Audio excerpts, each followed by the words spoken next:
Poker's legendary champions, next-generation stars, and tireless ambassadors of the game, sharing their wisdom and guiding your journey to high achievement on the green felt.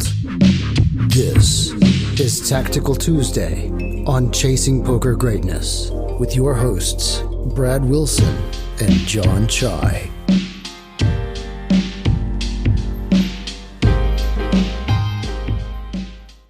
Welcome, my friends, to another episode of the Chasing Poker Greatness podcast. As always, this is your host, the founder of ChasingPokerGreatness.com, Coach Brad Wilson. And today is Tuesday, so it is a tactical day. I'm joined by my co-host, John. What's up, sir? How's it going? It's going well. I guess, as I was doing the intro, I can't say as always anymore because Philosophical Friday has been running without me. So I saw that. Peter Birmingham. Yeah, Pete and Duncan have been holding the fort down through the holiday season. So yeah, not as always, maybe there's a time when people listen to the CPG podcast and reminisce. I remember when it was as always. Who was Brad the host again? Like I used to know. Who is the host of that? It's like when Around the Horn switch hosts from Max Kellerman to Tony Reale. I know the show. I didn't know that. I didn't even know that Kellerman was the old host. He was the host for like years, for years, and then he like went his old way, and everybody forgot about him being the host of Around the Horn. So yeah, daytime. One could only hope that that's the path. That there's such a capable human being that takes over that people they're like, oh, I forgot about Brad. Happy New Year, by the way, everybody. Happy New Year, everybody. John's still smarting over his missed opportunity to say see you next year last week. Yeah. This is the saddest moment of Tactical Tuesday, I think, ever. Just breaking that gift. Yep. I lobbed him up a grapefruit, and he just totally whiffed, and it splattered all over the ground. Anyways, deuces in the cutoff. Deuce of clubs. Spades. Playing five-handed. 5-10.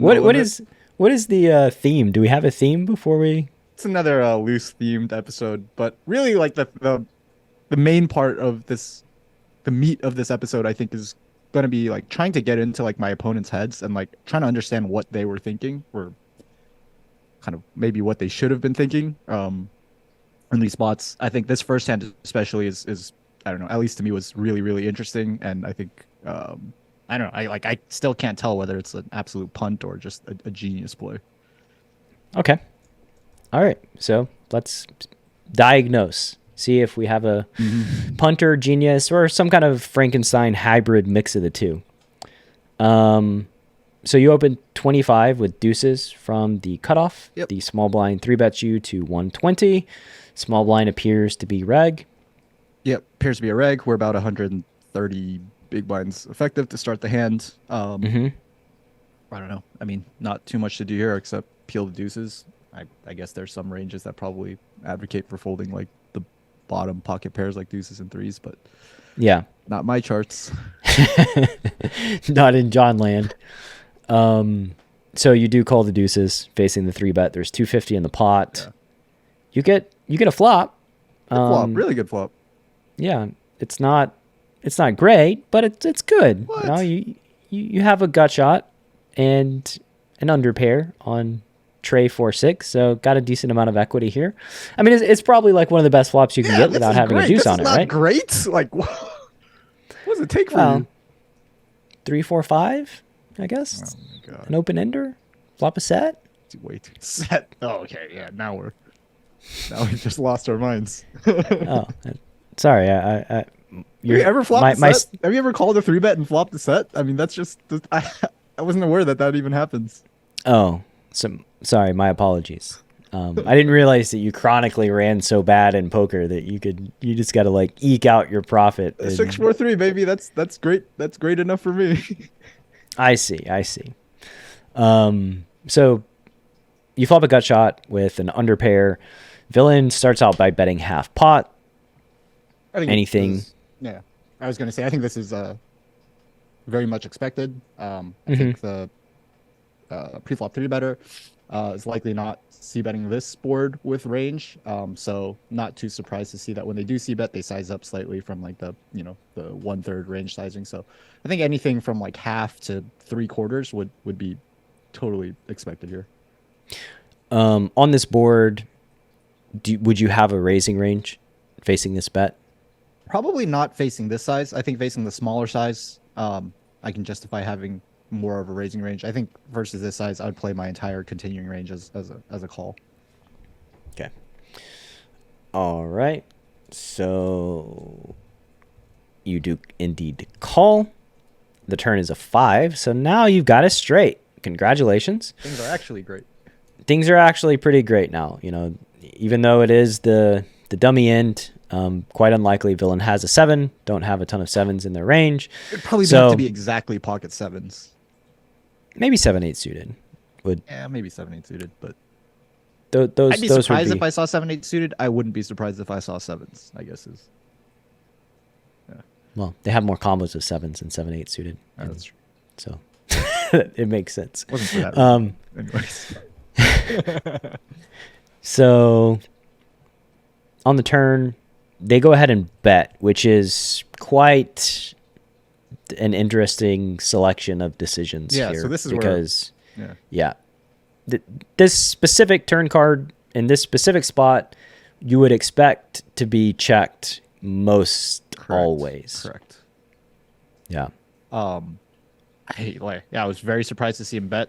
Really surprised to see him bet this size. Like, it's just very clear that he wants to play for stacks. In my mind, the value region is like so narrow. It's like pocket 7s that I was shocked that to even see this bet. But were you a little sad or nervous? Yeah, I was a little nervous. I was like, yeah, like, I mean, I'm not gonna fold this straight in a 3-way pot, but like, how can you do this without exactly right?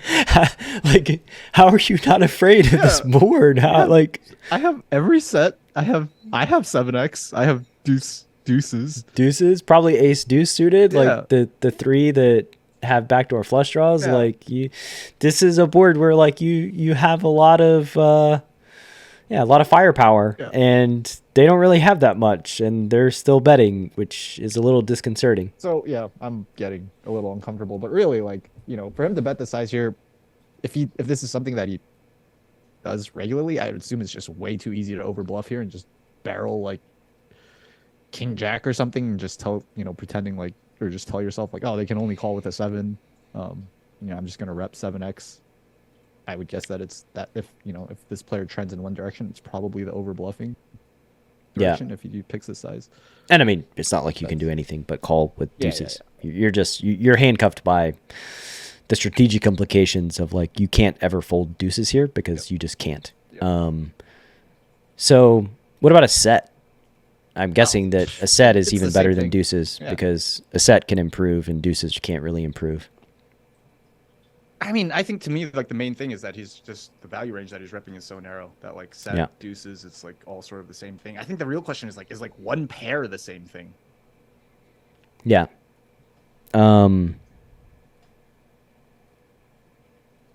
I think that the way that this situation set up is that you have such a robust value range that like you probably don't need to call with pairs, like 8s, for instance. I think like you just have so many sets and you have so many straights that like you can afford to fold some of those single paired hands or a lot of those single paired hands. I get what you mean. Yeah, I totally get what you mean. Like we just have easy hands to continue here, right? Like easy continues that we don't need to like stretch for 8s. But I think I would look at 8s and I'd just be like, this guy's saying he has exactly 7s. Like, would he ever bet a hand that's better than 8s that's not 7-7 in this spot? Probably no. Like, I would expect no. And then I think I would just call with 8s and just say like, yeah, he's probably overbluffing. Yeah, so like you're going the exploit route under the assumption that they're overbluffing here, right? Which I think, like that's the riskier path. The less risky path is like, oh, I just have like obvious natural continues here. Yeah. And so like I'll just continue with those and not continue with these other categories of hands and move on with life, right?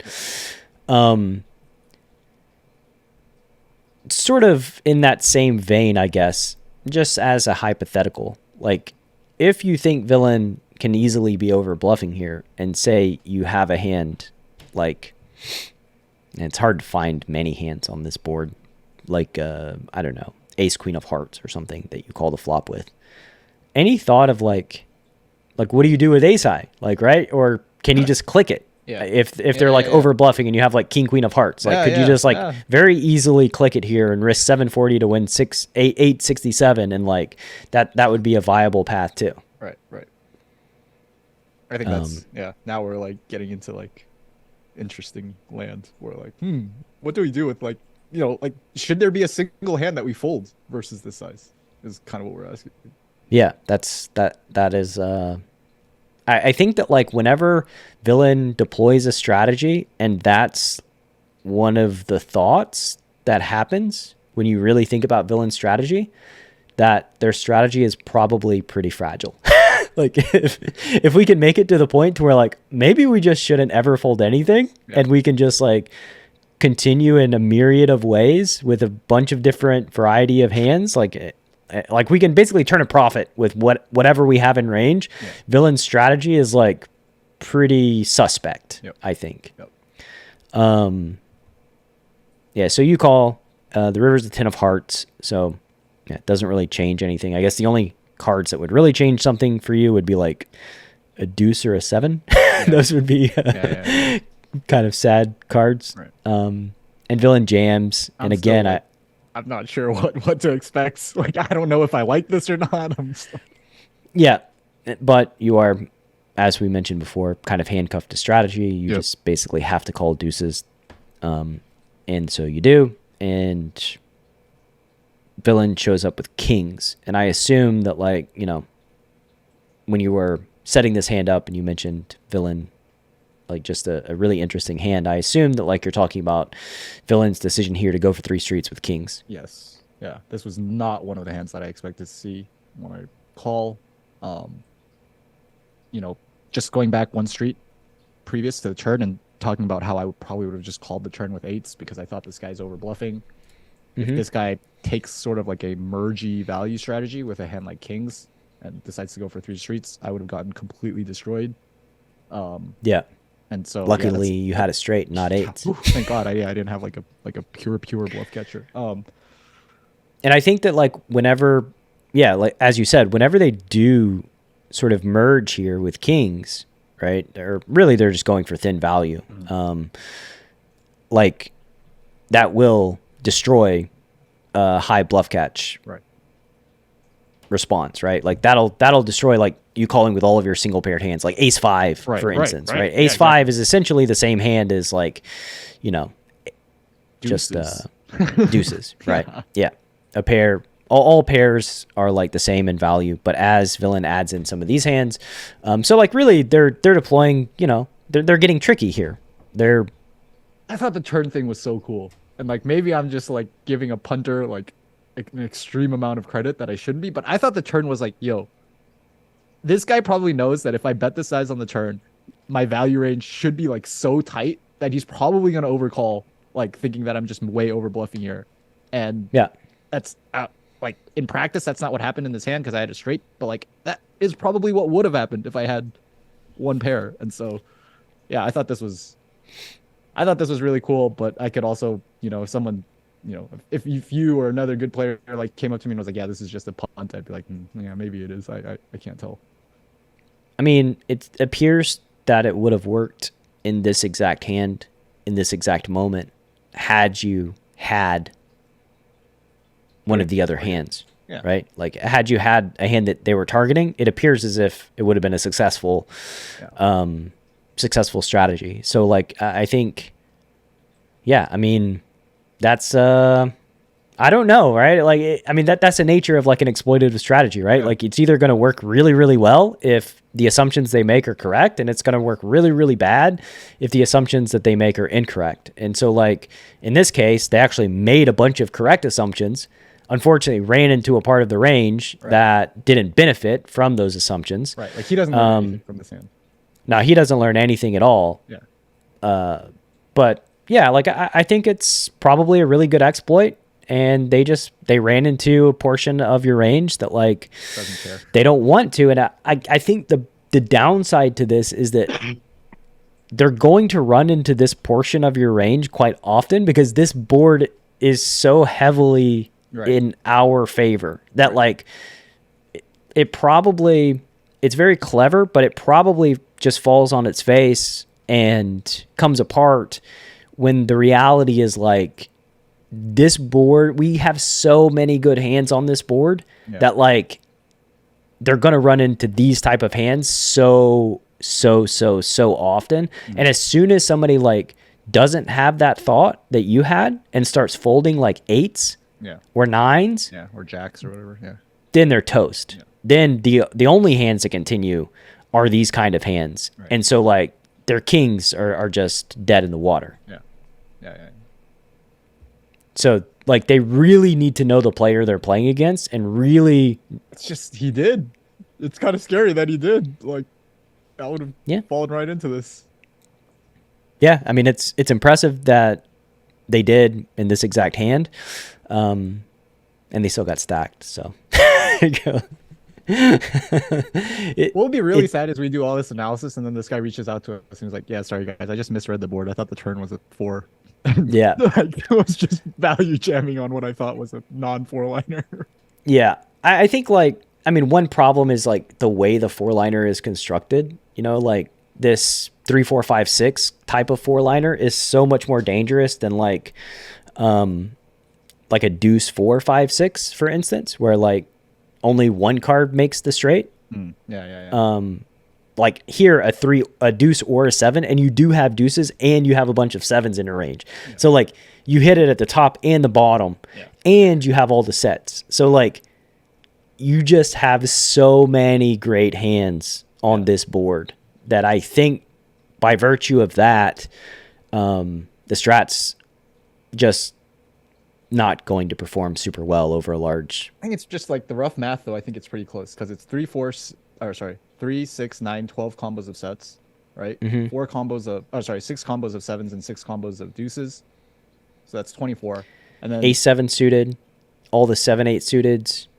Yeah. 6-7 suiteds. Yeah, there's way too much 7x, 5-6 suited, 4-5 suited, pocket 5s. Like there's your value range here is like very robust. You have a lot of value combos on this board. It's feeling more and more like a punt now when you throw in all those hands. Yeah, like I think the theory, the thought behind it is like a good thought, and I think that like it can apply broadly across other areas in like similar situations, but the in position player's value range to pull this off well needs to be much narrower than it is here. Right. Like they just need to have way fewer combos of value in their range. Right. Okay.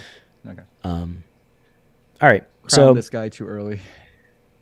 I mean, it could just be a situation of like really good thought, wrong spot, but you can learn from it, right? Like he can learn from this spot too when he listens to Tactical Tuesday. I want to try this so bad now. I know I'm just gonna punt off a stack as soon as I do it, but like I want to do this Kings thing so bad. That's like the first thought that I had when this hand got shown down.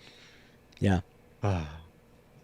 Well, I'm sure we'll be breaking down hands where you punt in the very near future in a similar spot. Maybe we can see how many Tactical Tuesdays it takes for me to successfully get heroed by pocket 8s when I do. Yeah, this is how we come up with better themes for Tactical Tuesday. We just have to like set them up for the future.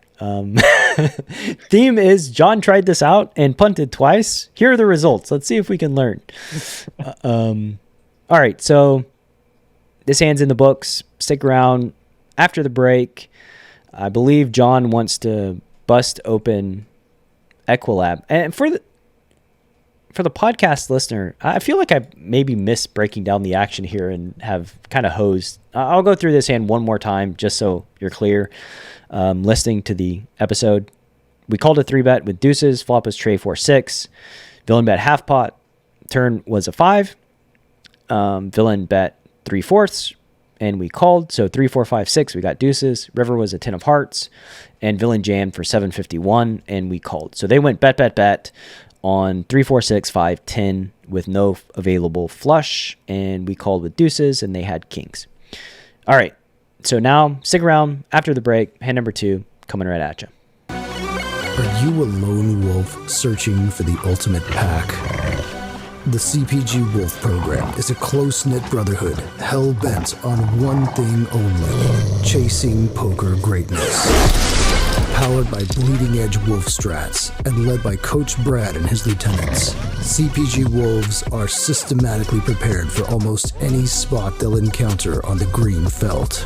If you want to plug into an elite team and have a step-by-step game plan to realize your full poker potential, you can apply at cpgwolves.com. Space is limited, and the pack is only as strong as its weakest member. So only the hungriest, grittiest, and most driven will be accepted into the program. Applications are open at cpgwolves.com.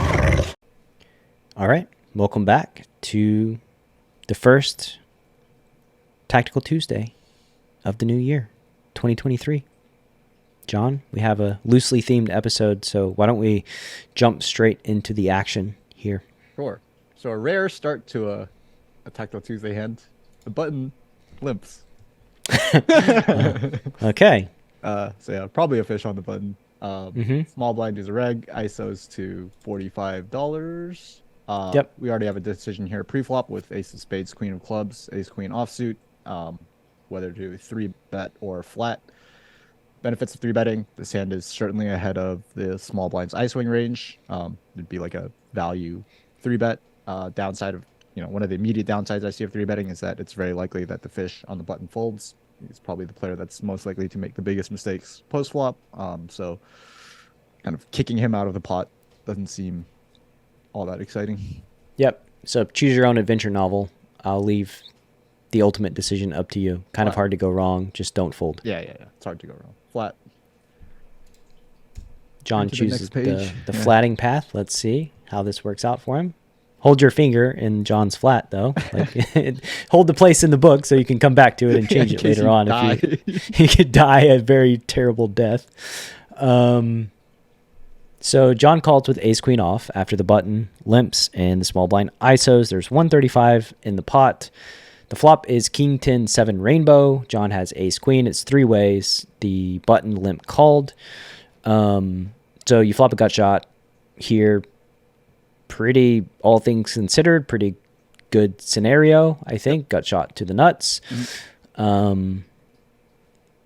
The small blind checks, which is pretty expected. Yeah, don't think we can read into this check at all. Very, very much expect a reg in the small blind to be checking close to range here. Maybe, I don't know. I mean, I don't know if you want to get really crazy and be like, oh, would we expect a reg to check when there's a fish on the button? But I think the standard, the most expected thing here is that the small blind starts out with the check. Yeah, so then you have the decision as whether or not to bet. And for my perspective, I would just hand the choose your own adventure book to the button and be like, here, you have choices. Yep. Make a decision, and then we'll decide from there. So basically, if you check to the button, you can gain additional information that informs you on how to proceed. And importantly, a key piece of information would be if the button bets and the small blind check raises. I think that would be a situation where you're just going to be check folding the flop without investing any bet, and you're essentially relying on the button to reveal that information. Right. So I think that's a really good way to put it. We can check here, sort of force the small blind to reveal his plan or the strength of his hand by allowing the button to bet, and we get to just kind of be like a innocent bystander that doesn't put it in. Yeah, it's like you're about to enter the lava flow, and here's choose your adventure button, and he's like, oh, I'm gonna do this, and the small blind's like, I kill you, and you're like, oh, well, that was terrible. You keep the book. I don't need it anymore. Don't give it back. We're good, buddy. I knew this lava flow looked weird. Yeah. Oh, you were totally unafraid. You didn't even notice the lava. Sorry about your luck. The turn is a pretty good turn, though. Flop gets checked around, yeah. The flop gets checked around. The button checks.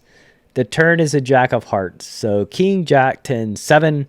You have the nuts, which is a good hand.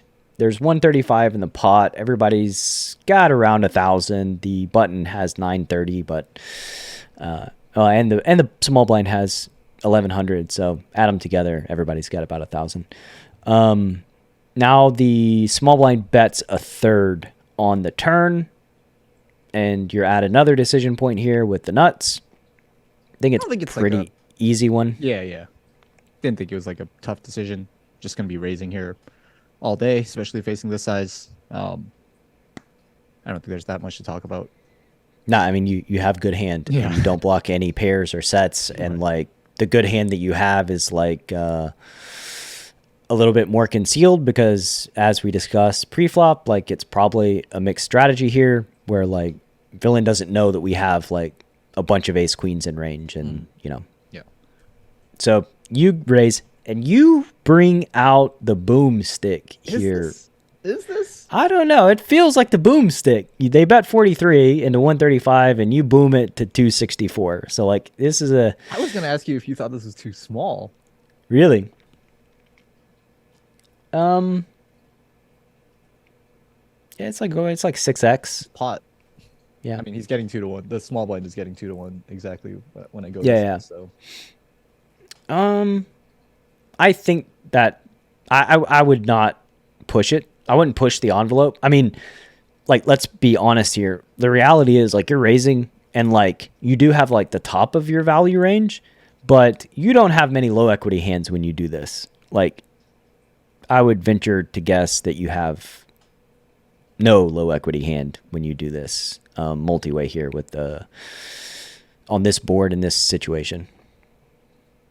Yeah, I mean, I'm getting such a good price in position. Allow myself to keep the fish in and maybe make like a mistake if I had a low equity hand like a flush draw or something like that. Like, yeah, I'd probably flat the 43 here with most of my low equity hands. You're right. Maybe this raise is just, yeah. I mean, really you balanced. There's no maybe. It is. There's no doubt about it. Like like I don't know who you're trying to like sell this to, but like I'm not a buyer. I can see the situation in front of me, and I am aware. You need to be pulling like queen 10 suited, something along those lines. All the hearts.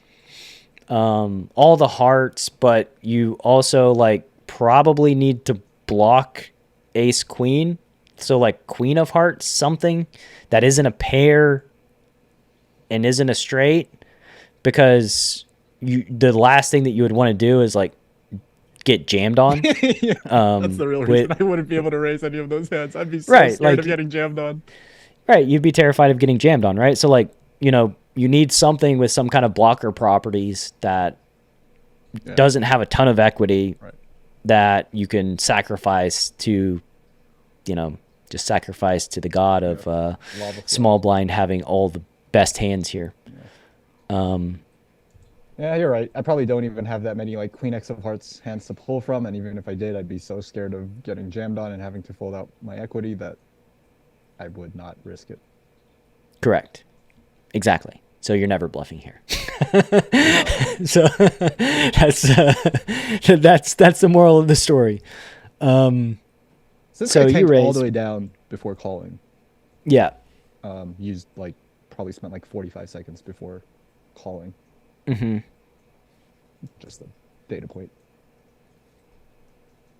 So they probably have a hand, and they're trying to figure out how much of your value they beat with their hand. So the river is a jack of diamonds. So king, 10, 7, jack, jack. The board pairs on the river. Not the card you wanted to see, I don't think. Yeah, it's definitely not the card that I wanted to see. I actually expected, so villain small blind does start out by checking here. I actually expected him to donk jam a lot. So I saw this jack of diamonds, and I sort of exhaled, and I was like, oh, okay, we're gonna have a tough decision. Is that something that you'd expect on this run out? Absolutely. Yeah. Okay. I like this hand demotes all of villain's straights and promotes a lot of the hands that call the raise. Yeah. So like they, I would be utterly shocked and amazed if you raise the turn with like King Jack or Jack 10. Yeah. I think that would just be, I just don't think you do it. Maybe, and then like, how do you have sevens, right? Like you got to check the flop multi-way with the fish on the button and you flop bottom set, no chance. Like you just, when you raise a turn, like you've got straights. Yep. And that's real. That's your whole range is straight. So like when the board pairs, they should be jamming like every time. I think with like any hand that they have, ace, deuce of hearts, they should be jamming with king 10. They should be they should, and it's like a very easy strategy for them to have too, because they have all the boats, and so like it's hard for them to over bluff. And so yeah, like they really miss an opportunity here to jam. I was in your camp. I fully expected to jam on the river, and I was like before he checked, I was deflated. I was like, oh, I'm gonna have to like do some math here or something. But yeah, just another data point in the initiative is a mirage camp. Don't at me on Twitter. No, that's for Peter and Duncan to talk about these days. Yeah, on Philosophical Friday. But yes, strategically, the small blind here should absolutely jam most all the hands that they have in range. Yep. I just can't see a world where that's not. What do you think about the strategy? Queen Jack? Like Queen Jack, I think should fold the turn. Yeah. So probably doesn't even have it. No, I think like if they do tank down with like their two pairs and they're like nut flush draws or combo draws, Queen 10 of hearts, there's not a hand I can imagine they call the turn with that doesn't want to jam the river on this specific river. Yeah. Which by the way is like one of the key things here, I guess, as it relates to like your imbalanced turn strategy, is that like you're exceptionally unbalanced on the turn, and therefore this decision is like really, really easy for them. Yeah. That's a really good point. Once we like deduce that I'm never raising anything other than ace queen on the turn, you should just be super happy to jam on this river. Mm-hmm. Yep. So we feel good to see check, and then we feel bad instantly again because I have to decide whether or not to value bet ace queen, and feels really, really close. And to get a better idea about whether ace queen is a good value bet here or not, we're gonna use Equilab. Yeah, let's do this movie high production magic here on Tactical Tuesday. Boom! Look at that. Oh, shit. There it is. It's already in there with the hand and the situation. Podcast viewer, you can't see the magic, but trust me when I tell you, it's magical. So, what are we going to do with this now? This magical block of software. I want to start out by inputting what I expect to be villain's river calling range. Yeah. And see what equity my ace of spades, queen of clubs has versus that range. If my equity is greater than 50%, I should be happy to value jam. If it's less than 50%, I should be checking back. Okay. Let's see how we do here. All right. So, I can almost certainly tell you that I would check back and feel pretty good about it. Okay. But that's my decision here before we input these hands. Yeah. So let's just pick the obvious ones. King, king, 10, 10, jack, jack, 7, 7, king, jack. Both off and suited. Yeah, we're gonna just cast the widest net possible. We'll start with that. So jack 10, ace queen, queen 9, 9, 8, and I think that's it. That's all the boats and straights. Let's press our little evaluate button. Oh, looks like you could value jam this facing the widest net possible. So now let's start pulling the net back because I think this is a stupid net. I think that... What are the most obvious hands that we can take out here? The most obvious hand you can take out, I would say...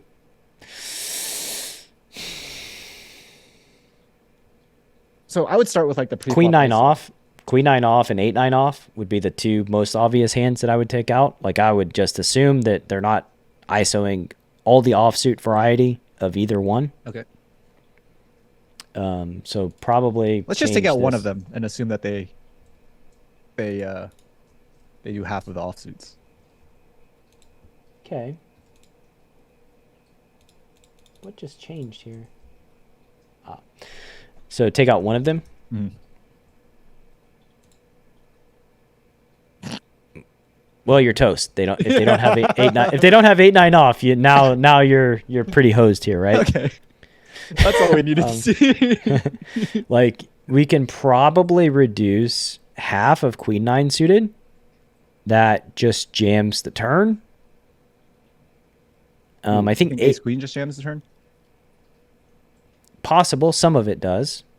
Man, that's kind of a wash. Yeah, so let's take out Queen 9 suited, and we'll assume half of Queen 9 jams and half of Ace Queen jams, and just take out one. Just take out Queen 9 suited. That'll be the same, right? Just take out. Say that again. Just take out Queen 9 suited, and that'll be the same as taking out half of Ace Queen and half of Queen 9. Okay. It's getting worse. Yeah, I mean, if they jam Queen 9 on the turn, then It's also possible. Like, let's go in the favorable camp here. That, like, maybe we can take out sevens.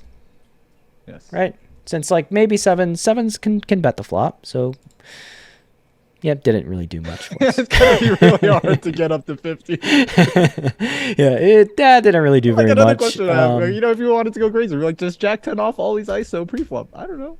I don't think so. Yeah. Let's see what happens. No.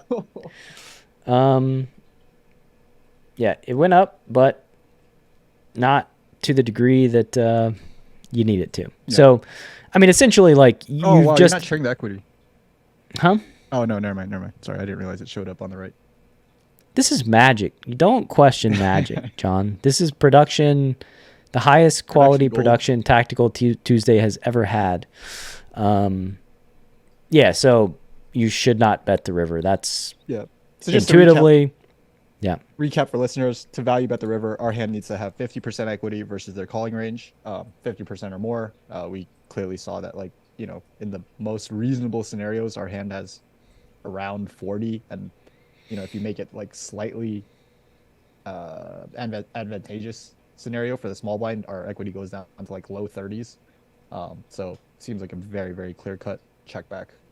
Yes. And maybe the best takeaway from this is, like, when a card that is really good for your range comes and you didn't bet the previous street and you're out of position, you can bet. It's like when it prompts you as to what you can do, like, betting is an option that you can take, and like quite a reasonable option in actually like a wide spectrum of scenarios, but especially in this scenario, it is like very, very, very clear. Yeah. So I assume, I don't know what you did. I assume you checked. I checked. And they have top set. And, good for them calling the turn to realize and then just letting you off the hook. Yeah. What were they tanking on the turn? Like, whether or not to 3-bet? Whether or not to It has to be. Yeah. Yeah. It can't be fold. Like, there's no... fold. Yeah. Yeah, so, like, wow, like, even like considering jamming with kings, I think is highly suspect on this board. Like, so yeah, I would say well played, and you probably are a pretty sizable favorite in this lineup here. Oh, no. What do you mean? Besides the obvious that you're sitting with 300 big blinds and they're both around 100. They were playing great. I don't know what you're talking about. Yeah, they were doing all the things. So cool. That'll do it for this week's episode of Tactical Tuesday. Really good stuff. Yeah, that's all I have for you. See you next week. Thanks for listening to Chasing Poker Greatness. You can subscribe on Apple Podcasts or on your favorite podcast app. Go to chasingpokergreatness.com to get the newsletter. Join the Greatness Village community. Book a coaching session. or dive into the latest data-driven poker courses. Follow the show on Twitter at CPG Podcast.